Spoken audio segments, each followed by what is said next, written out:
Et effectivement, je récupère des lycéens qui se destinent à faire des épreuves combinées. Et bien souvent, il me semble qu'il y a des choses qui n'ont pas été réalisées et qui auraient dû peut-être être réalisées sur cette catégorie de lignes pour en faire, je l'espère, à l'avenir des bons communards ou voire des athlètes plutôt polyvalents en athlétisme.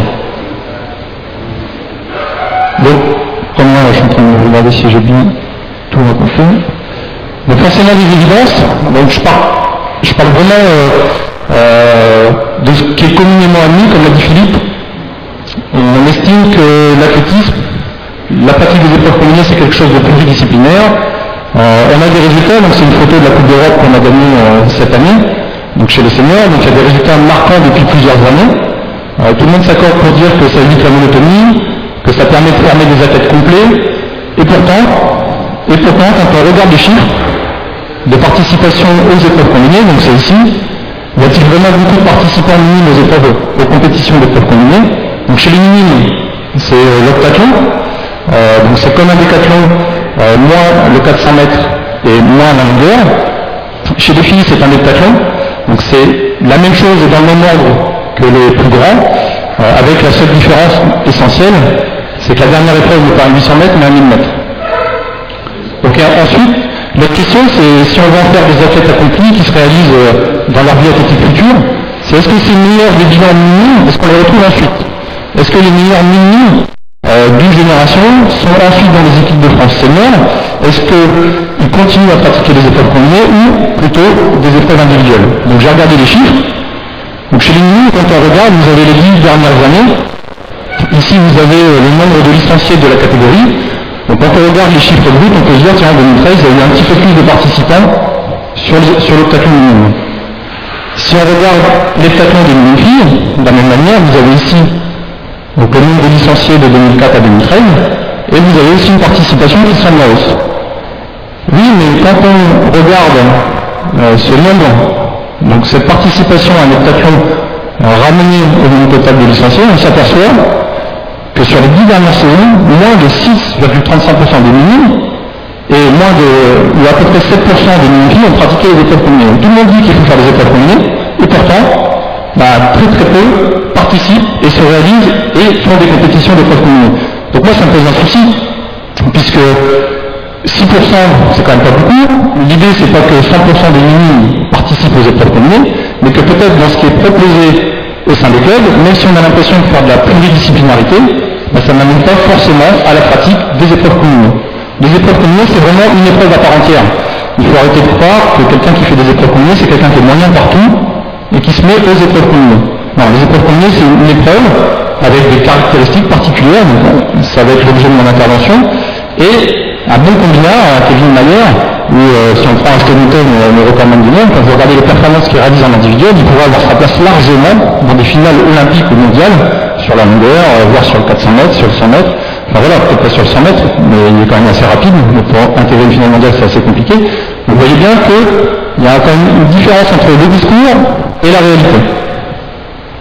Alors si on prend plutôt en matière qualitative, on regarde un petit peu le bilan, on s'aperçoit qu'actuellement, des bilans 2004, 2005, 2006, 2007, dans les 20 meilleurs minimes, on avait Jérémy Leliev, Kevin Mayer, qui n'était pas parmi les meilleurs, donc 17e en mine 1, mine 2 n'apparaissait pas, Kevin c'est pareil, peut-être des blessures, certainement, et ensuite d'autres athlètes qui ont fait une carrière courte, qui ont été internationaux chez les hommes, alors c'est peut-être des noms qui vous parlent ou non, Eric Lancôve, Simon Ferrer, Florent Beltrame, Charles Massadan qui était dans la région, Thibault Le Portois, Florian Labourel qui fait longtemps de la hauteur, et d'autres qui continuent leur carrière sur les épreuves combinées. Donc on a Kylian Duréchou qui était premier au bilan de l'heptathlon, qui avait battu le record de France et qui maintenant ne fait plus des épreuves combinées, il fait du javelot. Quelque part c'est aussi pour nous une réussite puisqu'il a continué sa pratique future. Chez les filles, par contre, on retrouve plus facilement les meilleurs des épreuves minimes. Les meilleurs du bilan, on les retrouve actuellement parmi les meilleurs sur les catégories seniors, puisque certaines d'entre elles ont participé notamment à la Coupe d'Europe, donc la photo qu'il y avait tout à l'heure. Donc d'autres aussi, Vincent Magalé, c'est-à-dire sur le haut, Dior de Lefond à hauteur. Alors là, elle a fait le doublé cet hiver sur 400-800, 815-100, voilà, 815-100, une Nicolette à la longueur. Donc, Il semblerait que chez les filles, par contre, il y ait plus de corrélation. Alors, ça s'explique en partie, je me dis tout à l'heure, le tacon, chez les mini-filles, c'est quasiment le même tacon que chez les garçons. Après, l'autre explication, on va y venir, c'est qu'il n'y a pas la perche, il n'y a pas les haies. Donc c'est facile de faire des épreuves combinées à des filles, de continuer à les emmener à faire des épreuves combinées, alors qu'un garçon l'a mis à faire du décathlon quand on ne sait pas enseigner le saut à la perche, quand on ne sait pas enseigner les haies, quand on n'a pas le matériel pour, c'est vrai que c'est beaucoup plus compliqué. Oui, chez les filles, mais essentiellement la perche, pardon.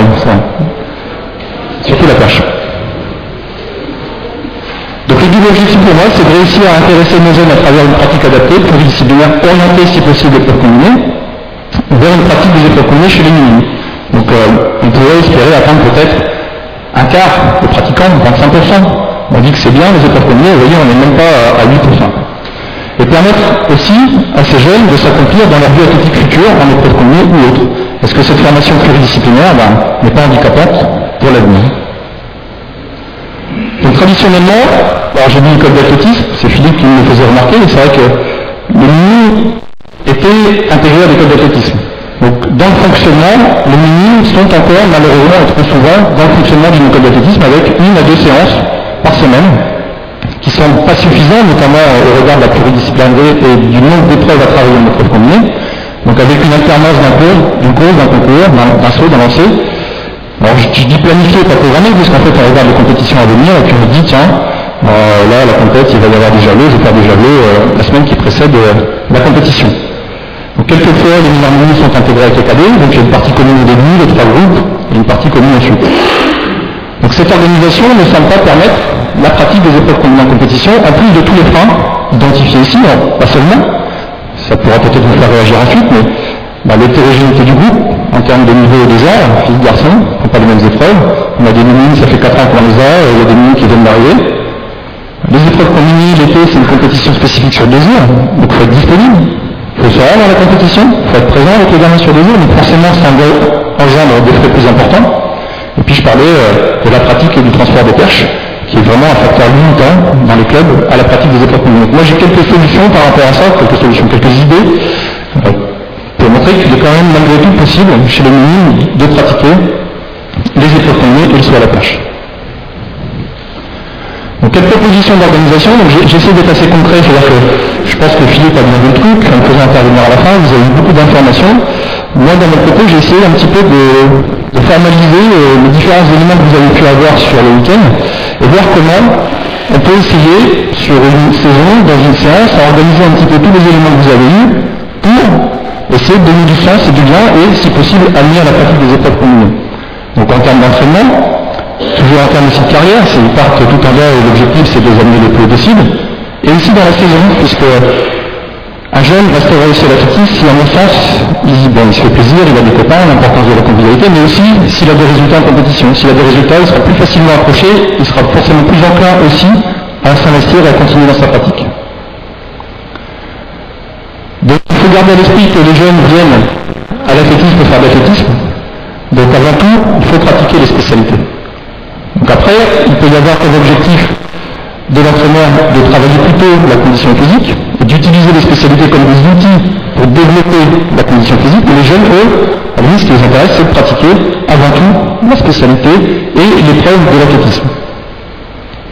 Il faut, alors c'est encore plus vrai en épreuve combinée, il y a une grande quantité de travail et de la répétition, il ne faut pas avoir peur. Alors, il faut savoir doser, il faut savoir être progressif, mais il faut qu'il y ait de la répétition. En épreuve combinée, traditionnellement on parle de perche et javelot, hauteur et javelot. Moi j'ai eu la chance d'accompagner 5 athlètes au niveau international chez les jeunes. Et celui qui pour l'instant a les meilleurs résultats chez les plus grands, c'est celui qui est arrivé qui était lanceur.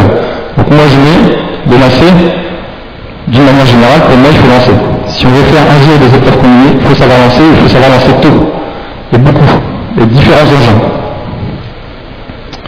Il faut utiliser la technique, donc et pas le technicisme, c'est-à-dire qu'il ne faut pas pousser à outrance le placement du petit doigt lorsqu'on lance, le placement de la cheville.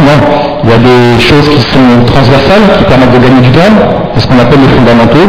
Donc les fondamentaux, tout ce qui est alignement, segment libre, utilisation de l'appui, donc avec Damien vous avez vu quand même pas mal de choses là-dessus. Et enfin la préparation physique, on parle de conditions physiques. À mon sens, j'utilise la terminologie de Fred Aubert. Pour moi, des sportifs en formation, en fonction du nombre d'entraînements qu'ils réalisent dans la semaine, il faut proposer tel ou tel type de préparation physique. Si vous avez 2 à 3 séances, alors moi mon propos volontairement, je ne le fais pas sur 2 séances, je le fais sur 3 séances. Vous allez voir, les préconisations de la fédération disent à destination des minimes 3 à 4 séances. Donc au début, j'avais commencé à réfléchir pour essayer de coller à la réalité des clubs en me disant, bah, tiens, c'est vrai qu'il y a beaucoup de clubs quand même qui proposent 2 séances, donc je vais essayer de faire quelque chose avec 2 séances. Et après, avec différents échanges, après réflexion, je me suis dit, non, si on veut réussir à faire avancer les choses, il faut essayer de proposer 3 séances. Il faut aller à 3 séances. Donc dans mes propositions d'entraînement, je mets en place des routines, des protocoles d'échauffement en début ou en fin de séance. Vous allez voir après ce que ça veut dire.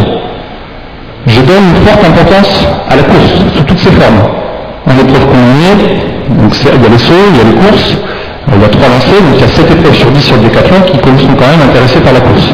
Et si je prends le javelot, il y a un déplacement à réaliser en course avec le javelot dans les mains sur les mains. Il y a des disciplines clés, on l'a dit tout à l'heure, la perche, la hauteur pour les filles, les lancers, les javelots plus particulièrement pour les filles et les garçons. Nous, chez les filles, on parle du cancer du javelot. Donc une fille qui ne sait pas lancer le javelot en épreuve combinée, c'est très très problématique. Donc si elle fait 20 mètres en épreuve combinée, c'est foutu. Je veux dire, sur cette épreuve, ça ne se rattrape pas. Le pourcentage de ces points marqués sur le décathlon, c'est rédhibitoire. Donc on fait très très fort ailleurs. On avait, je vois Patrick qui arrive, Amélie Auger, qui n'était pas bonne au javelot, et ça l'a handicapé dans les épreuves combinées. Elle était très forte l'hiver, elle a fait plus de 4000 points en patin plo, mais l'été, elle tournait autour des 5003, 5005, parce que le javelot, on avait le cancer du javelot. Donc les spécialités techniques, c'est ce que j'ai dit tout à l'heure, au service du développement des qualités physiques. Donc ça, c'est dans l'esprit de l'entraîneur. C'est pas ça qu'il faut dire aux jeunes. Les jeunes, quand ils viennent pratiquer l'athlétisme. Donc je vous parlais des préconisations de la fédération. Donc c'est le fameux poster que vous devez recevoir en début d'année. Donc j'ai fait un focus sur les minimes, 14-15 ans. On voit bien ici 3-4 séances. Donc c'est vraiment ce qui est préconisé. Donc avec une orientation voilà des épreuves combinées. Et malheureusement, j'en reviens à notre première diapositive, à peine 8% des jeunes font des épreuves combinées. Un entraînement en épreuve combinée chez les minimes. Pour moi, ça doit comporter 2 séances transversales, une séance à thème. La séance à thème porterait sur la perche pour les garçons, sur la hauteur pour les filles. La séance qui dure entre 1h45 et 2 heures, alors c'est quelquefois 1h30, donc après on peut découper le temps un peu différemment, donc serait découpée dans le temps avec des routines identifiées au regard de la période de l'année, et un fil rouge, les haies. On a vu que les haies, pour les filles et les garçons, c'était quelque chose d'important. Alors, pour moi, les haies, il faut en faire toute l'année, toutes les séances. Donc ça sert à fin d'échauffement, ça sert pour la course, ça sert pour la préparation physique quand on fait des enjambements, ça sert pour la souplesse coxo-fémorale lorsqu'on fait aussi des enjambements, ça sert à la qualité d'appui, on essaie de rester solide sur les appuis. D'alignement, quand je pose l'appui, j'essaye de ne pas avoir de rupture au niveau du genou, de coordination avec le haut du corps, de dissociation, on peut mettre des choses d'autres dans les mains, donc on est dans la préparation physique générale. Donc à mon sens, en plus de courir, c'est quelque chose qu'on devrait voir à chaque fois. Alors, encore plus en épreuve combinée comme je disais tout à l'heure, mais même à la limite, dans la formation du genou, ça peut servir à l'ensemble des spécialités. Et je vais parler, je le disais aussi tout à l'heure, la place de la préparation physique. Donc la terminologie en fait de Frédéric Adler, c'est plus préparation physique générale, préparation physique spécifique ou préparation physique à la compétition.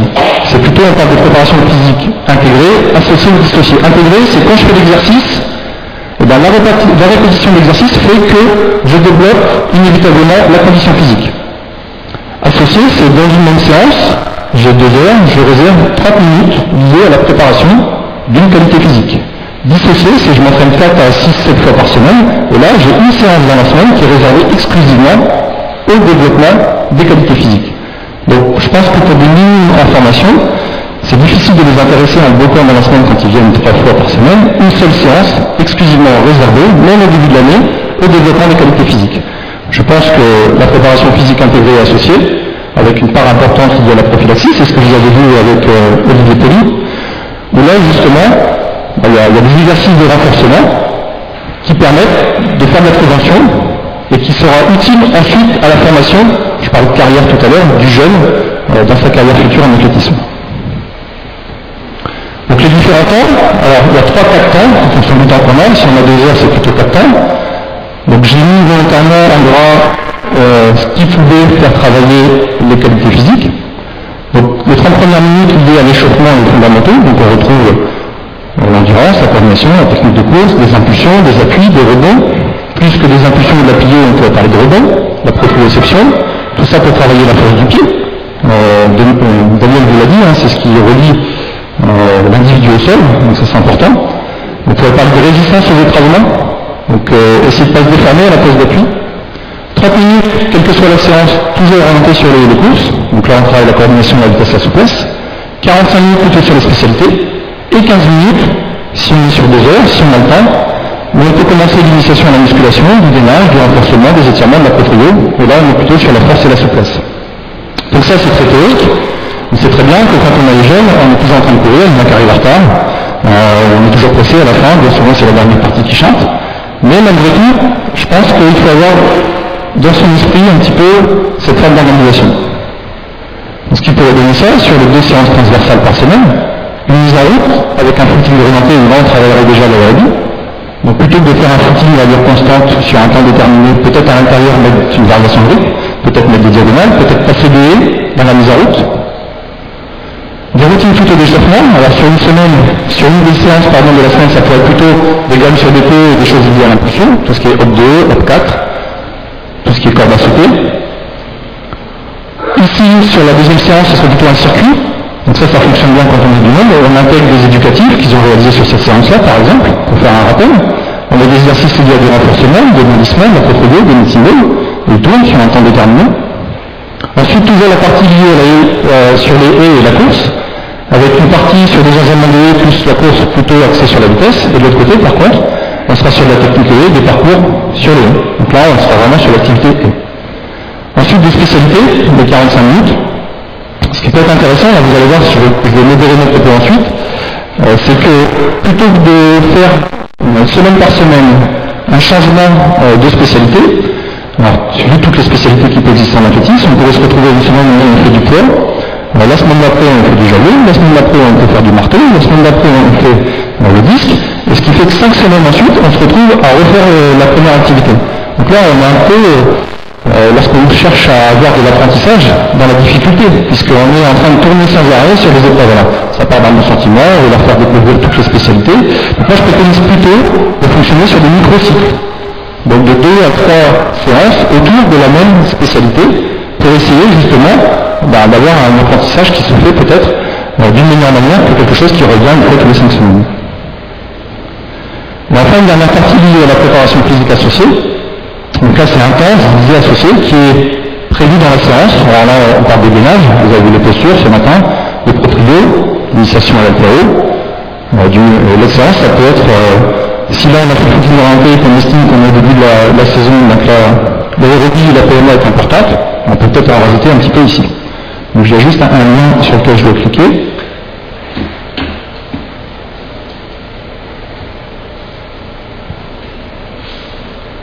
Donc ça c'est juste un exemple de ce qui peut être réalisé. Moi j'appelle ça, alors là c'est marqué séance de musculation, mais c'est préparation à la musculation. Donc ça peut être des exercices tout simples. Donc c'est les exercices que vous avez vus les jours précédents. Il y a de la corde à sauter, il y a des exercices ici pour renforcer la force de l'avant-pied. Donc l'exercice contraire de celui-ci où on a mangé en enchaînement single, c'est le releveur. Les marcheurs l'utilisent beaucoup. Et ça je l'ai retenu de Jean-Pierre, il m'a donné une cassette vidéo sur le travail du pied sur les bancs polonais. Et les trucs en bois un petit peu arrondis. Et il disait à cette époque-là, quand on le faisait, on avait moins de périostite. Et maintenant, systématiquement dans les entraînements, je propose ce travail-là pour renforcer effectivement l'extenseur de la cheville. Et par contre, en opposition, donc on parle.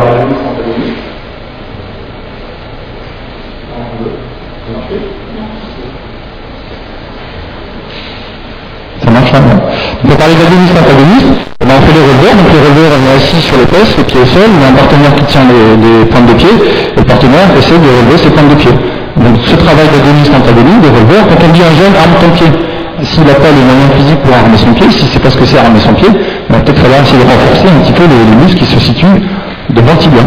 Donc ça c'est un travail, vous voyez, j'ai vu sur une cassette vidéo, j'avais encore un otoscope, donc c'est bien. Pourtant ça.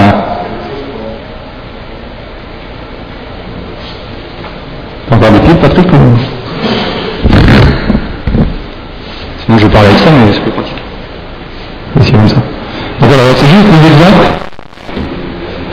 Donc on parlait de proprio, donc avec un trampoline, avec un on peut en trouver, avec des footballs, avec des galettes ou des demi-sphères, voilà, des petits exercices qui permettent à la fois d'éduquer le pied et puis des exercices de renforcement, donc un petit peu sympa. Ça j'utilise.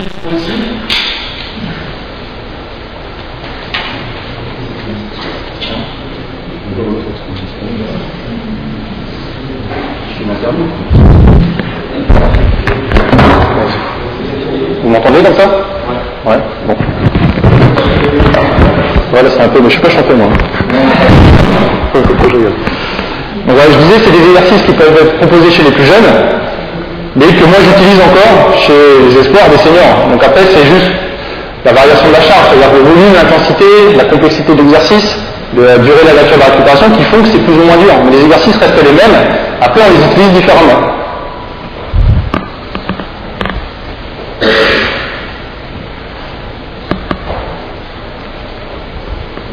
Donc je parlais de la séance à thème numéro 3, donc 3 séances, 2 séances plutôt transversales, une 3e séance autour de la spécialité. Alors moi j'ai mis perche hauteur puisqu'on parle des épreuves combinées, mais ça pourrait être très bien une spécialité autre. Si le jeune se destine plutôt à être lanceur, on peut peut-être refaire des lancers. Et enfin l'idéal c'est de pouvoir réaliser 4 séances, et sur la 4e séance, là on commence à rentrer sur des choses un petit peu plus spécifiques.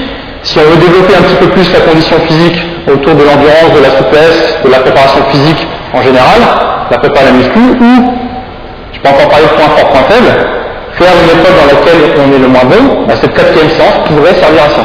À la condition bien sûr qu'ils viennent 4 fois. Après vous allez proposer 4 séances, peut-être que le jeune ne viendra que 3 fois sur les 4 séances que vous allez proposer. Donc l'idée, c'est pas de faire ces 4 séances avec un seul entraîneur. Dans les clubs, vous avez des difficultés à recruter d'encadrement, donc il faut travailler à plusieurs. Donc il faut essayer sur ces 4 séances, peut-être que j'ai quelqu'un qui peut venir 2 fois, ou une personne 1 fois, et une autre personne 3 fois. Donc en fonction des jours où il peut venir dans la semaine, vous essayez d'organiser le temps de la semaine pour que les jeunes puissent avoir l'ensemble des spécialités ou l'organisation que je vous ai proposée couverte sur la semaine.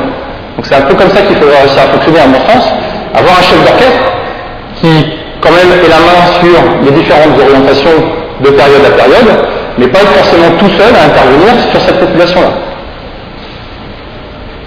Je parlais, bon, je passe assez vite, c'était préparation physique, donc pour moi si on s'entraîne 1 à 2 fois on est plutôt sur l'intégré, 3 fois de l'associé, et si on a 3-4 séances on est plutôt sur la préparation physique dissociée. Donc le mieux c'est de planifier de vacances à vacances sur 5 grandes périodes. Je disais tout à l'heure plutôt 2 à 3 séances autour d'une même spécialité, et puis travailler à plusieurs selon les préconisations de la FED. Donc j'ai essayé de vous mettre sur un tableau récapitulatif, on a ici les 5 périodes. On a ici les 4 temps dans la séance, que j'ai identifié tout à l'heure. On a ici les 5 qualités physiques communément admises, avec différents degrés. Une étoile jusqu'à 1+, jusqu'à 3+. Ici, c'est peut-être un peu moins déterminant. Par contre, 3+, c'est souvent. Et puis, les objectifs généraux ici en gras. Donc, en fonction de la période dans laquelle on se situe, voilà un petit peu ce qui pourrait être une programmation, une planification plutôt, d'une saison ou d'une séance chez les minimes. Donc là, on est plutôt sur de la reprise progressive, de la pratique de l'ensemble des spécialités, courir, sauter, lancer, l'éducation du pied et la prophylaxie. Donc on est plutôt sur, si vous remémorez la diapo que tout à l'heure, sur le temps 1 et 4, plutôt sur l'échauffement et sur les fins de séance. Sur la deuxième période de saison, donc novembre-décembre, donc après les vacances, on n'est pas obligé de s'arrêter. Ça peut être l'occasion de faire du repos, ça peut être l'occasion de faire un peu plus de convivialité, ça peut être l'occasion de mettre l'accent sur quelque chose qui n'aurait pas été travaillé au cours de cette période. Donc ça peut être utile. C'est pas parce qu'il n'y a pas les congés scolaires qu'il ne faut rien faire pendant les vacances. Donc on est ici sur l'apprentissage technique des spécialités, plutôt sur la vitesse, quantité de travail à répétition. Donc vous voyez, ça a changé un petit peu. La coordination, on le retrouve tout le temps. La vitesse, plus on approche des périodes de compétition, plus elle a une part importante. La force, dans la période de développement, on peut en faire un peu moins en période de compète. La souplesse un peu au début, plus on approche de la compète, plus on diminue, puis après on reprend. Et l'endurance, beaucoup au début, un petit peu moins ensuite, et puis encore moins au moment de la compétition, mais toujours un petit peu quand même, pour pouvoir récupérer des efforts de la compétition, mieux enchaîner les compétitions.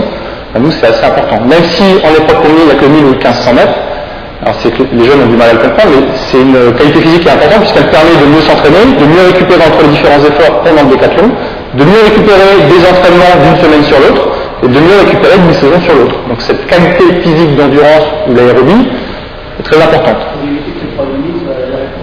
Comment? Alors c'est jamais très agréable d'arriver, on a beaucoup d'exemples chez les jeunes catégories au championnat de France, chez les cadets surtout, où ils sont très très forts, très en avance, ils arrivent aux 800 mètres et bam, ils se prennent une banane parce qu'ils ne l'ont jamais fait. Quoi. Donc vous avez encore ici, voilà, donc on rentre ici sur le travail spécifique, donc on est plus sur le corps de séance avec la course, la vitesse et les spécialités. Donc ça voudrait dire que sur les 2 heures de tout à l'heure que je vous indiquais, peut-être qu'ici au lieu d'avoir 30 minutes, on n'est plus qu'à 15 minutes, ici on était à 30, on passe peut-être à 40, ici on passe peut-être de 45 à 50, et puis là c'est le tourcam, on garde 5 minutes. Donc c'est pour ça que je disais tout à l'heure, c'est pas figé. Vous avez, voilà, en fonction de la période dans laquelle vous vous situez, des objectifs plus ou moins importants. Et donc, sur ces périodes de compétition, on va ici se réaliser en compétition. Alors, la question s'était posée de savoir en début de colloque, est-ce que la compétition c'était important chez les filles notamment, puisqu'ils étaient plus sur la manière de faire. Alors moi, je pense que notamment la perche, alors les filles ne font pas la perche, vous allez me dire, c'est important, c'est-à-dire que quand on n'a pas de tapis de perche dans un club, on n'a pas forcément de perche, on peut quand même se déplacer avec une perche. On peut essayer de faire une liaison course-impulsion avec une perche. Donc, présenter, liaison présentée, course-impulsion, et sauter. Faire du saut en longueur dans le sable avec une perche. Par contre, un tapis, on ne peut pas forcément le faire. Alors pourquoi pas utiliser la compétition, les compétitions pour utiliser le tapis, commencer à sauter plutôt sur des barres basses, faire toutes les barres, pour justement se préparer à la compétition. Et pouvoir malgré tout faire de la perche. Déjà un minime, quand vous avez un minime qui sait se déplacer avec une perche, faire une liaison présentée, course-impulsion avec une perche, et réussir à se suspendre avec une perche, c'est déjà pas mal. Après, si vous allez plus loin, peut-être qu'il faudra dans votre encadrement, ou dans l'encadrement qui se situe autour de votre club, solliciter les compétences d'un entraîneur à la perche. Pas forcément vous limiter simplement aux compétences que vous avez au sein de votre club. Donc ça, c'est illisible. Mais c'est juste pour vous montrer comment on peut s'organiser. Je parlais de vacances à vacances. C'est la première période, septembre-octobre, chaque semaine. Donc c'est le temps scolaire, c'est entre 6 et 8 semaines, en fonction des vacances. Donc ça donne des cycles de 6 à 8 semaines. 3 séances, voire une 4e ici. Et puis vous avez différents temps que vous avez déterminés dans votre séance. Et vous remplissez les cases. Et là vous voyez une certaine logique dans la progression et dans les contenus que vous souhaitez voir passer auprès de vos jeunes, au regard des objectifs de la diapo précédente. Donc vous allez avoir un tableau comme ça pour chaque cycle correspondant à ce tableau-là, avec une prédominance des différentes périodes. On voit un période 1 à 2, là on a même jusqu'à 5. Donc ça c'est ce qu'on utilise nous au centre collégial pour des cadets. Donc ils arrivent, en second, ils sont fin minime 2, donc pour des cadets on fonctionne comme ça. Donc je vous ai tout à l'heure, je me suis posé la question de savoir, un minime, un cadet, quand il arrive, faire des épreuves combinées, comment il pourrait essayer de s'organiser, comment il pourrait essayer de s'organiser pour que quand il arrive, il soit déjà dans une habitude d'entraînement et dans un fonctionnement qui l'amène à pratiquer des épreuves combinées. Donc ça demande un peu de concertation, on est 4 à intervenir, on se réunit 5 fois dans l'année pour préparer cette période-là. Il y a un chef d'orchestre, on se réunit 5 fois, on discute, chacun prépare un item, et puis on avance. Donc je parlais de programmation en général. Donc là, j'ai essayé de faire pour les courses, les sauts et les lancers, de voir période par période, qu'est-ce qu'on pouvait faire sur les courses, sur les sauts, sur les lancers. Je viens les tableaux. Donc pour couvrir, on trouve ici les 5 périodes, on trouve les différentes courses, les haies, l'aérobie, plutôt la vitesse, sur chaque période, puisqu'on peut proposer. Donc j'ai rien inventé, j'ai essayé de catégoriser, de mettre dans des cases, alors, sachant qu'ici c'est pas hermétique. Donc on peut très bien imaginer qu'on continue à faire de la vitesse lancée plutôt dans cette période-là, que les courses en côte, on les fait aussi ici, que les départs, on commence déjà à en faire là. Voilà, j'ai essayé de mettre quelque chose qui pourrait vous aider à structurer vos interventions auprès des écoles d'athlètes. Vous voyez, auprès des écoles d'athlètes, des minimes.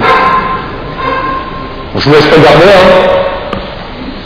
On retrouve les c'est plutôt sur l'enjambement, sur des intervalles longs. Après, on passe sur du 6 appuis, de la technique de franchissement, qui était ici, on en fait un peu moins. On est sur des intervalles qui favorisent plutôt la vitesse. Ensuite, on arrive en compétition, on est plutôt sur du travail spécifique. Et ici, on reprend du travail spécifique. Et là, on commence à voir des termes qu'on utilise dans l'épreuve combinée, l'aérodépa. Je vais vous montrer une vidéo. Les séances multicourses. Si on veut gagner du temps, peut-être qu'à certains moments dans la saison, il faut utiliser un mode d'organisation qui permet de gagner du temps. Donc là, la séance de multicourse, ça pourrait être le jeune minime qui fait un passage sur un parcours avec des plots, ensuite il revient, il passe sur une course d'élan type longueur avec une impulsion à la fin, ensuite il revient, il prend une perche dans les mains, il fait une course avec perche. Donc là, il est en train de réaliser la course dans les différentes spécialités des épreuves combinées, mais on reste quand même sur un travail un peu transitoire où il y a de la quantité et de la répétition. Donc l'aérodéca, pour ceux qui ne connaissent pas, donc c'est un travail aérobie sur la base des spécialités du décathlon. Donc c'est une succession d'exercices qui commencent du 100 mètres qui finissent sur le 1500 mètres, où le jeune enchaîne l'intégralité des épreuves sans temps mort sur un temps déterminé.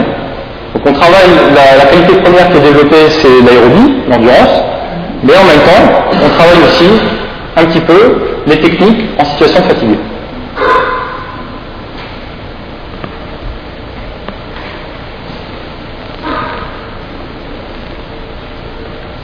Donc là, vous voyez, c'est une course dans les plots, sur le 100 mètres, trottine. C'est juste un exemple, hein, il ne s'agit pas de faire exactement les mêmes exercices. On va ramener dans le sable.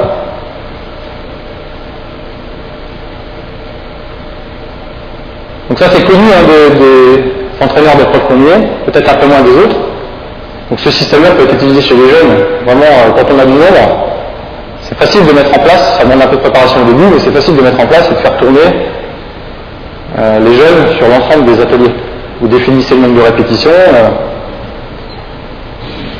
c'est un travail sous forme de circuit, il faut aussi imaginer.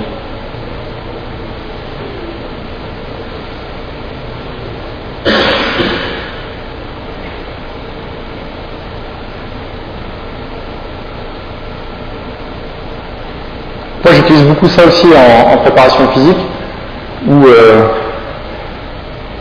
quand on a des sprinters ou des hardware qui n'aiment pas trop l'aérobie, ce travail-là ça passe plus facilement. Une succession d'exercices comme ça, réalisés en lien avec la technique, passe plus facilement.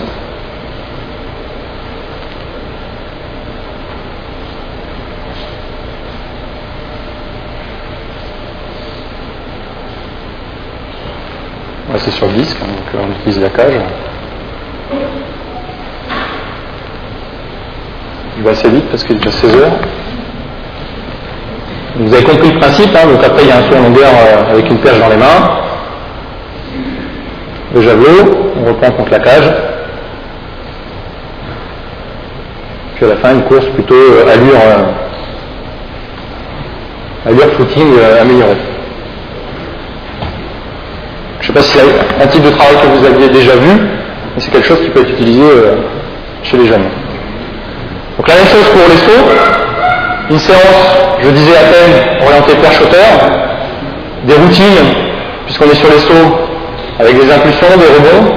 Alors des rebonds qui vont des escaliers vers l'horizontale et vers la plio. Partie liée aux spécialités.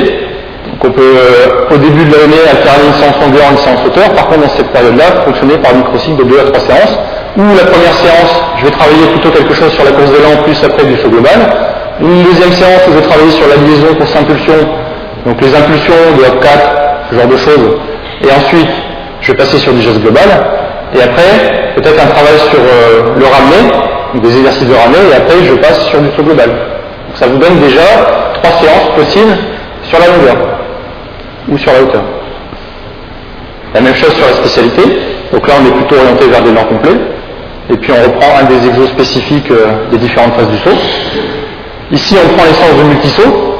Donc pendant 3 semaines, vous avez la perche, la longueur, la hauteur. Vous faites de l'esquive ou du geste final des 3 sauts et vous alternez. Ensuite, vous travaillez ces 3 choses-là plutôt sur les courses d'élan et ces 3 choses-là sur les impulsions. Ça fait déjà 3 semaines. C'est un peu différent par rapport au cycle 2. Et après, il reste 4 semaines, puisque généralement c'est cette semaine, je disais tout à l'heure.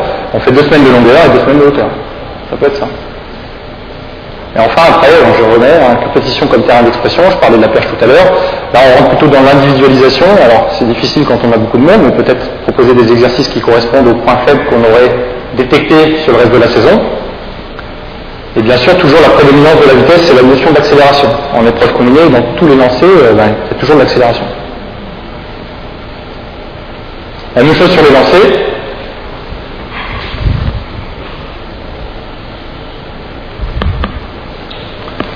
Donc au début, dans les échauffements, on peut travailler sur les alignements, sur la dissociation entre le haut et le bas, l'utilisation massive du medicine ball.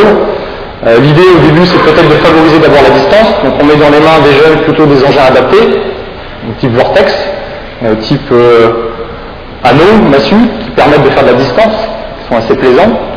Plus on avance dans la saison, plus on passe petit à petit des engins adaptés à l'engin spécifique avec l'utilisation d'abord du sans élan et des élans réduits. Donc plutôt sur la qualité du geste, on cherche à viser des cerceaux peut-être. On passe au-dessus des buts de foot où on met deux poteaux en élastique. On passe sur la période hivernale, donc on est plutôt là sur le lancer pro l'hiver, donc peut-être que le pro on en fait un petit peu plus. Mais on a dit tout à l'heure que le javelot c'était important, donc il faut peut-être continuer malgré tout à lancer un petit peu le javelot. On utilise les multi-lancers comme les multi-courses ou les multi-sauts, donc sur le même principe. Et puis ici, peut-être que dans la période, on travaillera un peu plus de manière privilégiée le point faible, si on s'entraîne 3 fois au niveau des lancers. Et puis on essaye petit à petit de construire un élan de compétition qui est relativement stabilisé, équilibré et qui amène de la régularité, puisqu'en épreuve combinée, on a 3 essais. Donc notamment au disque, c'est une épreuve source d'échec, et là où on marque 0 points, on fait nul, puisqu'on arrive généralement en état de fatigue au décathlon. Chez les jeunes, c'est pas placé au même endroit. Mais voilà, donc il faut savoir assurer au moins un G minimal pour pouvoir être sûr de marquer un nombre de points satisfaisant à la fin du décathlon ou de l'octathlon. C'est la dernière diapo, et après j'ai fini. Donc au final, cette organisation, alors je vous la présente comme étant susceptible d'être utilisée pour les épreuves combinées, mais ça peut être utilisé aussi dans les autres spécialités. Donc on fera des épreuves combinées si le jeune est motivé, s'il aime passer du temps sur le stade, s'il aime être un peu touche à tout. Ça c'est un des premiers critères. Quelqu'un qui reste longtemps sur le stade, qui est toujours demandeur, qui veut en faire plus, ça c'est un critère pour essayer de l'intéresser aussi aux épreuves combinées. L'environnement, est-ce que l'entraîneur est sensible à ça? Est-ce que les installations le permettent? Est-ce qu'ils sont suffisamment disponibles pour emmener faire des compétitions et permettre des résultats? Puisque je disais tout à l'heure, si on n'a pas de résultats en épreuves combinées, si on ne se mesure pas en compétition d'épreuves combinées, comment on sait si on va aimer ou pas les épreuves combinées? Donc il faut faire des compétitions d'épreuves combinées. Donc c'est ce que je mets ici. Alors il existe une possibilité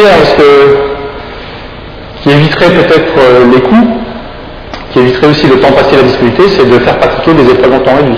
Donc les épreuves en temps réduit, c'est sur 1 heure, pratiquer peut-être les 8 épreuves de l'octathlon, dans le même ordre, puisque j'en ai pas parlé du tout, la différence entre les épreuves multiples et les épreuves combinées. Les épreuves combinées, c'est dans un ordre déterminé, sur 2 jours de compétition, une table de cotation spécifique, une épreuve à part entière, alors que les épreuves multiples, on choisit un petit peu ce qu'on veut comme on veut. On peut faire la première épreuve 2 heures après, faire 3 lancers, et puis 2 heures après, finir par notre course. Donc, peut-être proposer chez les minimes, pourquoi pas, des compétitions en temps réduit axées sur les épreuves combinées. Et ça, on le voit très très peu. Donc, ouais, je sais pas, j'ai entendu. Ouais, je pense que ça permettrait peut-être, alors pourquoi pas non plus chez les benjamins et encore plus chez les minimes, utiliser ce type de format de compétition. Et après, on parlait de plan de carrière.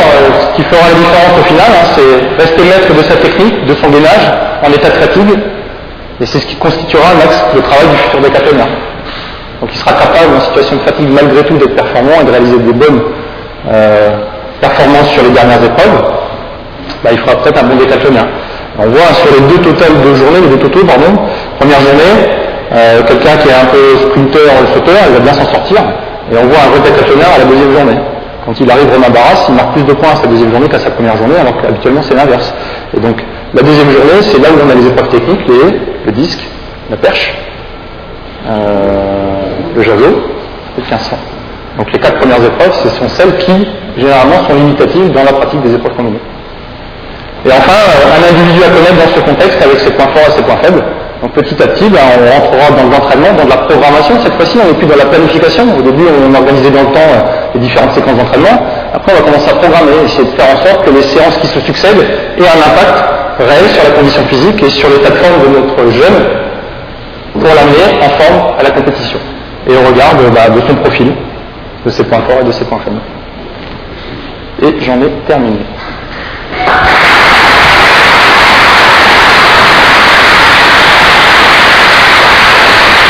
Je sais faire vite, mais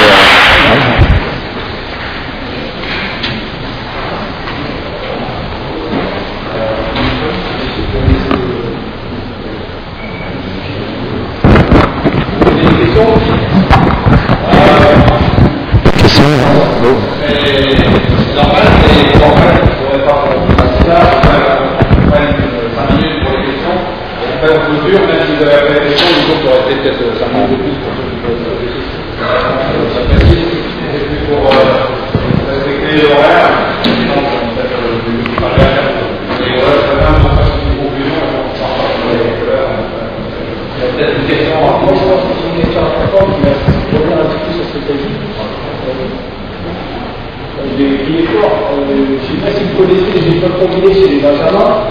Chez les benjamins, on fait triathlon, chez les filles, on a la possibilité, ça les fait pas de 10, on ne fait pas de 10 pour l'épreuve combinée chez les filles. Chez les garçons, on peut faire, en mini, on peut faire du pentathlon sans perche. Il n'y a pas de perche en épreuve combinée en benjamin, mais il y a de la longueur. Est-ce que le choix fédéral de mettre utiliser le là sur les épreuves combinées n'est aussi un peu responsable du fait que de moins en moins, enfin pas de moins en moins, mais un petit peu la tête qui pratique les épreuves combinées après en cadet et au-delà. Toi, tu penses, et moi je suis d'accord avec toi, que la perche c'est un élément fondamental, or tu peux faire des épreuves combinées en benjamin sans faire de la perche.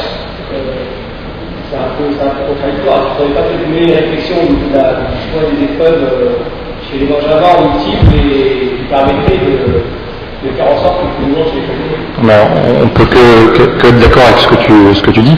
Après, la difficulté, bien souvent, pourquoi c'était choisi comme ça, je pense, c'est dans l'organisation des compétitions.